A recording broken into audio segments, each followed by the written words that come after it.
All right, so the assessment tool that I chose to review this week is quizizz. It is a very fun, interactive way to get the kids studying and doing well on tests.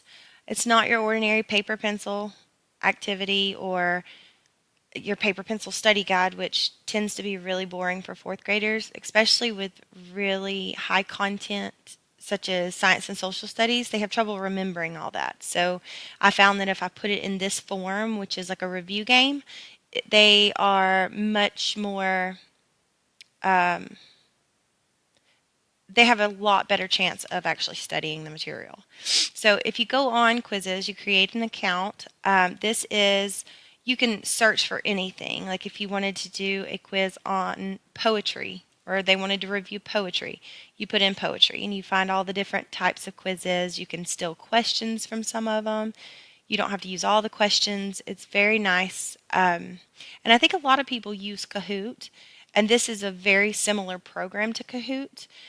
And it just kind of, like I said, it gives the kids a more fun way to study. You can also go on, and I've done this multiple times. You can create your own quiz, which will, um, you can make it, I always made it straight from my study guide, so they would know exactly what to expect on the test. These are all examples of the ones that I have created to help with the different subjects. Like I said, a lot of science and social studies content is on here because it's harder to remember. So I'll just click on one. I'm going to show you one thing that I really like about quizizz over Kahoot. Quizizz, you can play live, which is a really fun option, and it's very similar to Kahoot. The only difference with quizizz is they go at their own pace. It still lets them choose their pace instead of everybody answering the same question at the same time, which is nice for independence. It doesn't allow the kids to look at their partner's iPad to find the answer because they're all in a different question, which is kind of nice. And I will go back and show you an example of what the games look like. But I wanted to show you the other feature that Kahoot doesn't have is the homework feature. So if I want to assign this one study guide or one test for an entire week, they can do it as many times as they want to. And I oftentimes give like a reward for whoever does it the most or whoever has the highest score, that kind of thing. But it just allows me to set a time and a date that it shuts off. That way they can study as much as they want, and it really has helped their scores. I've seen a lot of increase in test results from this. One cool thing about quizzes also is you can make your own memes. So when they get a correct answer or an incorrect answer, it pops up a funny meme. You can actually put memes of the students on there, which is really cool, I thought. And it kind of makes it a little more personalized experience for them. Let's see here. I'm going to show you real quick what it will look like in if we're playing live. So I'm going to hit proceed. It's going to give me a game code just like just like Kahoot does. And let's see if I can make this. I'm going to log in.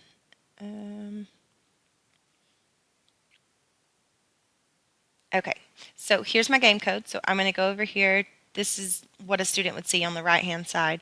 3 4 3 4 2 7. Okay, and then I hit proceed.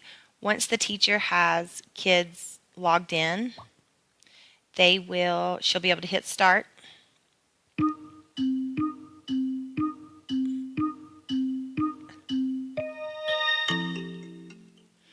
All right, and then it starts asking me questions. Incline plane wrapped around a post, and I can go at my own speed. The quicker I answer, the more points that I get. But there you go. You earned it. See the cool little meme? I'll show you one that's like a bad or a missed answer. Name this simple machine. Let's say incline plane, just so you can see what the negative one looks like. Strange answer. Okay, so it just kind of gives them stuff that they can relate to, which I think is really cool. Um, okay, so that was the example of the game. I'm going to exit it now. And I end game here. And also, when you end the game, it gives you a result page. Like, it gives you all of the information. It celebrates the people who did the best and all that great stuff. So That's really cool. It it shows you all of this. Like it can give you it reports just about everything to you. That's what I really like about it. And it shows you which questions were missed the most, which questions, that they need to practice more on, which is really cool. You can also download an Excel sheet of, the report of how they did, which is always how I can tell who's studied the most and who's done the best and reward them through that. Um, like I said, though, this assessment tool is just really beneficial to kids because it allows them to have a fun way to assess themselves instead of it being just reading a piece of paper or studying for a test. And this also takes the pressure off of them. I feel like when I've given this as an assessment for a grade, they're not as stressed about it because they're not having to remember word for word everything that was on the paper. So this is just a really cool assessment tool that I would suggest using. Your kids will enjoy it, and they're super easy to make, and the website is extremely friendly for teachers who, want to create their own. So that is about it. Quizzes is awesome, and it's definitely worth the try if you want to have a new way to review or test your students.